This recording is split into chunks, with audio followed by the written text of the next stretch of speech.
അപ്പോൾ നമ്മുടെ അടുത്ത മാച്ച് എവേ മാച്ചാണ്. നോർത്ത് ഈസ്റ്റ് യുണൈറ്റഡിനെതിരെയാണ് നമ്മുടെ മാച്ച് വരുന്നത്.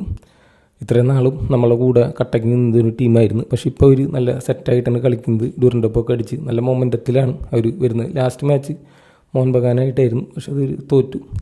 എന്തായാലും നമുക്ക് നോർത്ത് ഈസ്റ്റ് യുണൈറ്റഡിൻ്റെ വിശേഷം നോക്കിയിട്ട് തുടങ്ങാം. നീ ഉണ്ടായിട്ടുള്ളൂട്ടാ, നീ മാത്രം ഉണ്ടായുള്ളൂട്ടാ. പെഡ്രോ പെനാലി എന്നുള്ള കോച്ചാണ് നോർത്ത് ഈസ്റ്റ് യുണൈറ്റഡിനെ കളിക്കളത്തിലിറങ്ങുന്നത്. ലാസ്റ്റ് ഇയറും പുള്ളി തന്നെയായിരുന്നു കോച്ച്. ഈ ഇയർ പുള്ളിക്ക് ഒരു കണ്ടിന്യൂറ്റി കിട്ടുകയാണ്.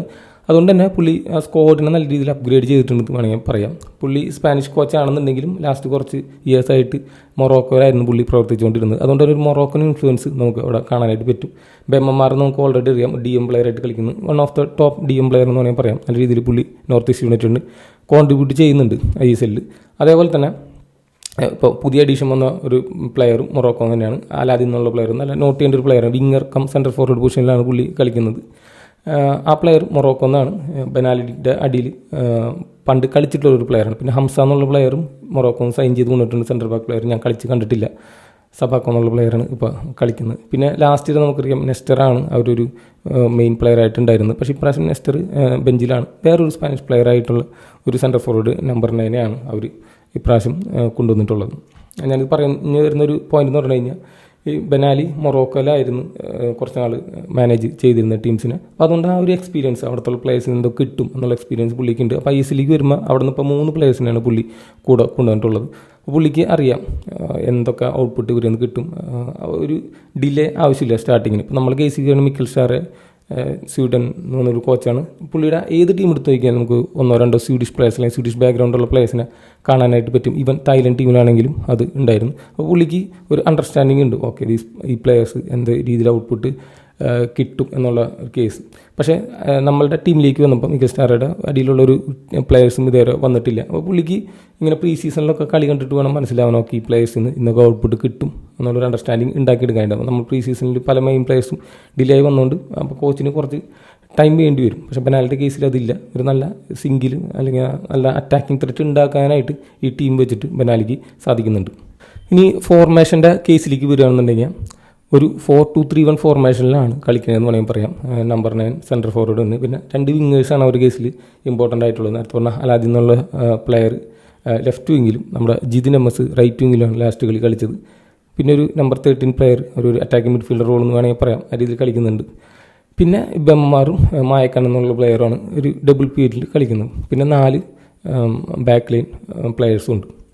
അപ്പോൾ ഇവരൊരു ഫോർമേഷൻ നമ്മൾ ബിൽഡപ്പിൻ്റെ കേസ് നോക്കുകയാണെന്നുണ്ടെങ്കിൽ ഒരു ഭയങ്കര സിമ്പിളായിട്ട് കളിക്കാൻ ശ്രമിക്കുക. അധികം എന്താ പറയുക ഷിഫ്റ്റിങ് പരിപാടികളൊന്നുമില്ല. ഈ ബാക്ക് 4 ഇൻറ്റാക്റ്റ് ആക്കി വെച്ചിട്ട് ഒരു സേഫ് ഫുട്ബോളാണ് നോർത്ത് ഈസ്റ്റ് യുണൈറ്റഡ് കളിക്കുന്നത്.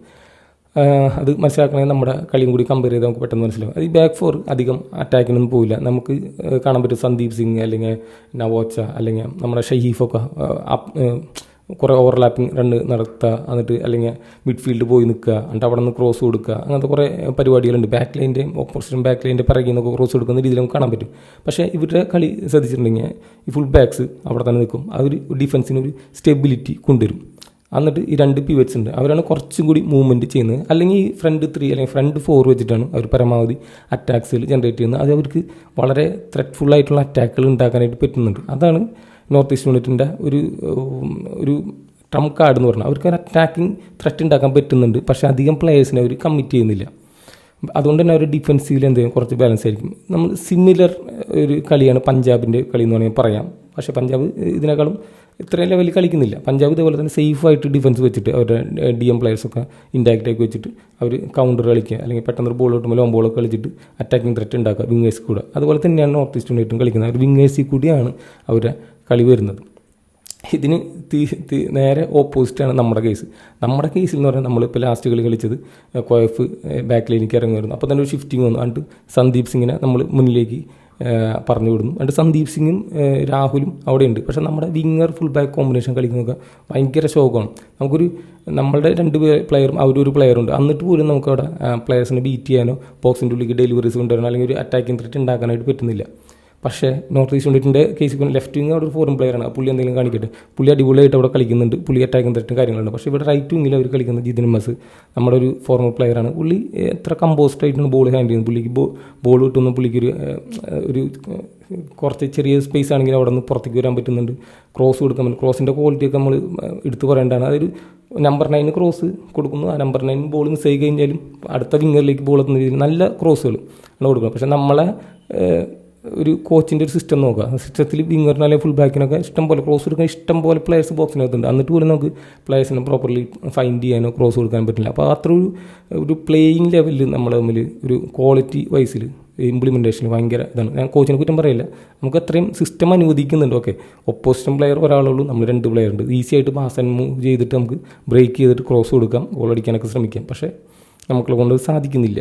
അപ്പോൾ ഒരു ക്വാളിറ്റി ഡിഫറൻസ് ഉണ്ട്. വിങ്ങേഴ്സിൻ്റെ ക്വാളിറ്റി വെച്ച് നോക്കുകയാണെന്നുണ്ടെങ്കിലും ഫുൾ ബാക്ക് ഈ പറഞ്ഞ പോലെ നമ്മൾ അറ്റാക്കിനെ അനുവദിക്കുന്നുണ്ട്. അതുകൊണ്ട് തന്നെ full back up and down കളിക്കണം, ഒരു എക്സ്ട്രാ ലോഡുണ്ട്. പക്ഷേ നോർത്ത് ഈസ്റ്റിലേക്ക് വരുമ്പോൾ നമുക്ക് ബിൽഡപ്പൊക്കെ ശ്രദ്ധിച്ചാൽ അറിയാം, അവർ പോസ്റ്റ് വിങ്ങറെ ക്രോസ് ചെയ്ത് പോകുന്നത് വളരെ കുറവാണ്. ഇനി ക്രോസ് ചെയ്ത് പോയി കഴിഞ്ഞാലും ഒരു ബാക്ക് ലൈനിൻ്റെ ഓപ്പോസിഷൻ ബാക്ക് ലൈനിൻ്റെ പിറകെ പോയിട്ട് ക്രോസ് ചെയ്യുന്ന രീതിയിലൊന്നും നമുക്ക് അവരെ കാണാനായിട്ട് പറ്റില്ല. അവരുടെ റൈറ്റ് ബാക്കായിട്ട് കളിക്കുന്ന ദിനേഷ് സിംഗ് ആണ്, ഭയങ്കര ഡിഫെൻസീവായിട്ടാണ് കളിക്കുന്നത്. പക്ഷേ പറഞ്ഞ പോലെ അവർക്ക് അറ്റാക്കിംഗ് ത്രെറ്റ് ഉണ്ടാക്കാം, അവർക്ക് ബോൾ കാലി കിട്ടുന്ന ടൈമിൽ അവർക്ക് അറ്റാക്കിംഗ് ത്രെറ്റ് ഉണ്ടാക്കാനായിട്ട് പറ്റുന്നുണ്ട്. അത് പക്ഷേ നമ്മളത് വളരെ മോശമാണ്. നമ്മൾ ഇഷ്ടംപോലെ തവണ നമുക്ക് സിമ്പിളായിട്ട് ബോൾ ഓപ്പോസിഷൻ ഹാഫിൽ തന്നെ കളയുന്ന ഒരു കേസാണ്. പക്ഷെ അവർ വിത്ത് ബോൾ വളരെ നൈസായിട്ട് കളിക്കുന്ന ഒരു സെറ്റ് ടീമായിട്ട് അവർ കളിക്കുന്നത്. എന്തായാലും ഒരു അറ്റാക്കിംഗ് ത്രെറ്റ് തന്നെയാണ് നോർത്ത് ഈസ്റ്റ് യുണൈറ്റഡ്. നമ്മൾ പ്രോപ്പർലി ഡിഫെൻഡ് ചെയ്ത് കളിക്കണം. ചിലപ്പോൾ at least at the time of buildup ഒക്കെ നമുക്ക് കുറച്ച് കണ്ടെയ്ൻ ചെയ്തിട്ട് ഒരു ഫസ്റ്റ് ഹാഫെങ്കിലും അറ്റ്ലീസ്റ്റ് കുറച്ച് കണ്ടെയ്ൻ ചെയ്ത് കളിക്കാനായിട്ട് ശ്രമിക്കാം. നോർത്ത് ഈസ്റ്റ് യുണൈറ്റഡിൻ്റെ ഒരു അറ്റാക്കിംഗ് ഒരു ത്രെറ്റ് എന്ന് പറയാന്നുണ്ടെങ്കിൽ കൗണ്ടർ അറ്റാക്കിങ് ഒരു നല്ല രീതിയിൽ യൂസ് ചെയ്യുന്നുണ്ട്. പെട്ടെന്ന് ബോൾ ഫോർവേഡിലേക്ക് കൊണ്ടുവന്നിട്ട് ഒരു ഫ്രണ്ട് 3യുടെ ഒരു കോമ്പിനേഷൻ കളിച്ചിട്ട് അവർക്ക് അറ്റാക്കിംഗ് ത്രെറ്റ് ഉണ്ടാക്കാനായിട്ട് പറ്റുന്നുണ്ട്. അതേപോലെ അവരുടെ ബിൽഡപ്പിൻ്റെ കേസ് പറഞ്ഞു, ഫുൾ ബാക്ക് കയറി പോകുന്നില്ല, അതായത് മിഡ്ഫീൽഡിൽ ഒരു ആൾ കുറവാണ്. പക്ഷേ അതൊക്കെ മാനേജ് ചെയ്യാൻ അവർ DM പ്ലെയർ ആയിട്ടുള്ള ബെമ്മമാറിന് പറ്റുന്നുണ്ട്. പുള്ളി എന്താ ചെയ്യുന്നത് വെച്ച് കഴിഞ്ഞാൽ പുള്ളിക്ക് ബോൾ ഇട്ട് കഴിഞ്ഞാൽ അപ്പോൾ തന്നെ ഫോർവേഡിൽ എനിക്കൊരു ലോങ് ബോൾ കൊടുക്കണം. അപ്പോൾ ഇതും ഒരു നോർത്ത് ഈസ്റ്റ് യുണൈറ്റഡിൻ്റെ ഒരു അറ്റാക്കിംഗ് പാറ്റേൺ ആണ്. അപ്പോൾ ഫ്രണ്ട് 3 അധികം ഇറങ്ങി വരില്ല, അവർ ഫ്രണ്ടിൽ നിന്നിട്ട് തന്നെ പെട്ടെന്ന് കോമ്പിനേഷൻ കളിച്ചിട്ട് ഗോൾ അടിക്കാനായിട്ട് ശ്രമിക്കും. ഇതാണ് നോർത്ത് ഈസ്റ്റ് യുണൈറ്റഡിൻ്റെ ഒരു അറ്റാക്കിംഗ് കളി നമ്മൾ പറയുകയാണെന്നുണ്ടെങ്കിൽ. ഫ്രണ്ട് 3 അല്ലെങ്കിൽ 4 പ്ലേയേഴ്സിനെ റിലേ ചെയ്തിട്ട് ഫുൾ ബാക്ക് ഒന്നും കയറി പോകാതെ ബിൽഡപ്പ് കളിച്ചിട്ട് അവർ അറ്റാക്കിംഗ് ത്രെറ്റ് ഉണ്ടാക്കാനായിട്ട് ശ്രമിക്കും. അപ്പോൾ എല്ലാ ഫോർമേഷനും അല്ലെങ്കിൽ എല്ലാ സിസ്റ്റത്തിനും അതിൻ്റേതായിട്ടൊരു ഡ്രോബാക്സ് ഉണ്ട്. അപ്പോൾ എന്താണ് ഒരു ഡ്രോബാക്ക് എന്ന് വെച്ചിട്ടുണ്ടെങ്കിൽ നമ്മൾക്ക് തിരിച്ച് അറ്റാക്ക് ചെയ്യുന്ന ടൈമിൽ പലപ്പോഴും ഇവരുടെ വിങ് പ്ലേയേഴ്സ് ഇറങ്ങി വന്ന് ഡിഫെൻഡ് ചെയ്യാൻ ശ്രമിക്കാറില്ല, അല്ലെങ്കിൽ അവർ ഇറങ്ങി വരുന്നത് വളരെ സ്ലോ ആയിട്ടാണ്. അപ്പോൾ ഇഷ്ടംപോലെ സ്പേസ് നമുക്ക് വിങ്ങിൽ ഓക്യുപ്പൈ ചെയ്യാനായിട്ട് പറ്റും. അപ്പോൾ നമ്മൾ റിസ്ക് എടുത്ത് ഫുൾ ബാക്കിനെ പറഞ്ഞയക്കുകയെന്നുണ്ടെങ്കിൽ ആ ടൈമിൽ നമ്മൾ ശരിക്കും അതൊരു അറ്റാക്കായിട്ട് കൺവേർട്ട് ചെയ്യാനായിട്ട് പറ്റണം. അവർ 4 പേരും പിന്നെ ഡിഫെൻഡ് ചെയ്യാനായിട്ട് ഫ്രണ്ടിൽ 2 പിവറ്റുകളാണ് ഉള്ളത്. വിങ് പ്ലേയേഴ്സ് ചിലപ്പോൾ ഇറങ്ങി വരണമെന്നില്ല. അപ്പോൾ ആ ഒരു സ്പേസിൽ നമുക്ക് എന്തായാലും അഡ്വാൻറ്റേജ് ഉണ്ടാവും. മോഹൻ ബഗാൻ നല്ല രീതിയിൽ ആ സ്പേസിലുള്ള അഡ്വാൻറ്റേജ് ലാസ്റ്റ് വലി യൂസ് ചെയ്തിട്ടുണ്ട്. ക്രോസ് ഒക്കെ കൊടുക്കാനായാലും അല്ലെങ്കിൽ അവിടെ നിന്ന് ഷോട്ട് എടുക്കാനൊക്കെ ആയിട്ട് മോഹൻ ബഗാൻ സാധിച്ചിട്ടുണ്ട്. നമ്മൾക്കപ്പോൾ അതിന് പറ്റേണ്ടതാണ്. ജിതിൻ എം എസ് ആയാലും അലാദി എന്നുള്ള പ്ലെയർ ആയാലും ഇറങ്ങി വരുന്നത് കുറവാണ്. അപ്പോൾ അവിടെ നമുക്ക് കുറച്ച് ബോൾ കീപ്പ് ചെയ്യാം, വേണമെങ്കിൽ കുറച്ച് പാസ്സൊക്കെ കളിച്ചിട്ട് അവരുടെ ലാസ്റ്റ് ഡിഫൻസ് ലൈനിൽ തന്നെ ബ്രേക്ക് ചെയ്യാനായിട്ട് പറ്റും. അതിന് പറ്റുന്ന പ്ലേയേഴ്സ് നമുക്കുണ്ട്. ഹെസൂസ് ആയാലും നോഹയായാലും അങ്ങനെ കോമ്പിനേഷനൊക്കെ കളിച്ചിട്ട് നമുക്ക് ബ്രേക്ക് ചെയ്യാൻ പറ്റുന്ന പ്ലേയേഴ്സാണ്. അപ്പോൾ അതാണ് നോർത്ത് ഈസ്റ്റ് യുണൈറ്റഡ് ഞാൻ നോക്കിയിട്ട് കുറച്ച് ഒരു ഗ്യാപ്പ് അവരുടെ സിസ്റ്റത്തിലുള്ള ഗ്യാപ്പായിട്ട് മനസ്സിലാക്കുന്നത്. അപ്പോൾ അത് നമുക്ക് ഉപയോഗിക്കാൻ പറ്റുകയാണെന്നുണ്ടെങ്കിൽ നല്ല രീതിയിൽ ത്രെറ്റ് നോർത്ത് ഈസ്റ്റ് യുണൈറ്റഡിനായിട്ട് ഉണ്ടാക്കാൻ പറ്റും. പക്ഷേ അതേസമയം നമ്മളവിടെ ബോൾ ലൂസ് ചെയ്തിട്ടുണ്ടെങ്കിൽ ഇത് ഈ പറഞ്ഞ പോലെ ഫ്രണ്ട് 3 അറ്റാക്കിങ്ങിലുണ്ടാവും, അവർക്കൊരു കൗണ്ടർ അറ്റാക്ക് സ്റ്റാർട്ട് ചെയ്യാൻ പറ്റും. അപ്പോൾ എത്രമാത്രം നമ്മൾ റിസ്ക് എടുക്കും എന്ന് നോക്കാം. അറ്റ്ലീസ്റ്റ് ഫസ്റ്റ് ഹാഫ് നമ്മൾ ചിലപ്പോൾ റിസ്ക് എടുക്കാതെ കളിച്ചിട്ട് സെക്കൻഡ് ഹാഫ് നമുക്ക് വേണമെങ്കിൽ കുറച്ചും കൂടി ഡൈനാമിക്കായിട്ട് കളിക്കാനായിട്ട് ശ്രമിക്കാം. എന്തായാലും നോർത്ത് ഈസ്റ്റ് ഭയങ്കര ക്ലിനിക്കലാണ്, അവർ നല്ല രീതിയിൽ കളിക്കുന്നുണ്ട് അറ്റ് ദിസ് ടൈം. അപ്പോൾ എത്രമാത്രം ഇപ്പോൾ ഗൊഗോയ് എന്നുള്ള player Parthiv Gogoi last season അടിപൊളി കളിയാണ് കളിച്ചത്. പക്ഷേ പുള്ളിയടക്കം ഇപ്പോൾ ബെഞ്ചിൽ നിന്നാണ് സ്റ്റാർട്ട് ചെയ്യുന്നത്, ആ ഒരു അവസ്ഥയാണ്. നമുക്ക് നോക്കാം എങ്ങനെയാണ് നോർത്ത് ഈസ്റ്റ് യുണൈറ്റഡിനെതിരെ നമ്മൾ കളിക്കുന്നത്. നമ്മളുടെ ലെവലിൽ എന്തെങ്കിലും ചേഞ്ച് ഉണ്ടാവുമോ എന്ന് എനിക്കറിയില്ല. ഇപ്പോൾ നമ്മൾ നോക്കുകയാണെന്നുണ്ടെങ്കിൽ ലൂണ ഇപ്പോൾ ട്രാവൽ ചെയ്തിട്ടുണ്ട്. അപ്പോൾ ചിലപ്പോൾ ലൂണേനെ സെക്കൻഡ് ഹാഫിലൊക്കെ ചിലപ്പോൾ നമ്മൾ ഇൻക്ലൂഡ് ചെയ്തായിരിക്കും. ചിലപ്പോൾ ലാസ്റ്റ് മാച്ചിൻ്റെ അതേ ലെവലിൽ നമ്മൾ സ്റ്റാർട്ട് ചെയ്യാം. സന്ദീപൊക്കെ എന്തായാലും വേണം തന്നെയാണ് എനിക്ക് അഭിപ്രായം. അവരുടെ ലെഫ്റ്റ് വിങ്ങർ ഈ പറഞ്ഞ പോലെ അത്യാവശ്യം നല്ല കളിയാണ് കളിക്കുന്നത്.